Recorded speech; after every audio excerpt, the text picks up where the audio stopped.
শোনো মেয়ে, জীবনে খুব বেশি ভেঙে পড়তে নেই। সবাই তোমার আপন হবার যোগ্যতা রাখে না। তোমার জীবন খুব অসহনীয় হয়ে গেলে চোখটা বুজে নিয়ে মুচকি হেসে নিজের কল্পনাতে হারিয়ে যেও।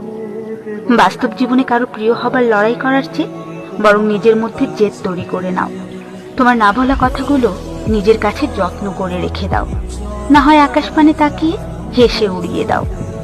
তোমাকে কেউ না বুঝলে, তোমার অভিমানের ভাষা কারো হৃদয়ে স্পর্শ না করলে জোর করে তার প্রিয় হবার আশা ছেড়ে দাও। মেনে নাও যা হচ্ছে, নিজেকে শক্ত করে নাও, ঘুরে দাঁড়িয়ে দেখাও তাদের তোমার জন্য কেউ না থাকলেও তুমি তো আছো। যাদের কাছ থেকে রোজ গুরুত্ব, একটু কেয়ার, একটু ভালোবাসা পাবার লড়াই করে কান্নাকাটি করছো, তাদের সোজাসুজি বলে দাও, তোমার জন্য কেউ থাকুক আর না থাকুক, দিন শেষে তুমি নিজেই আছো।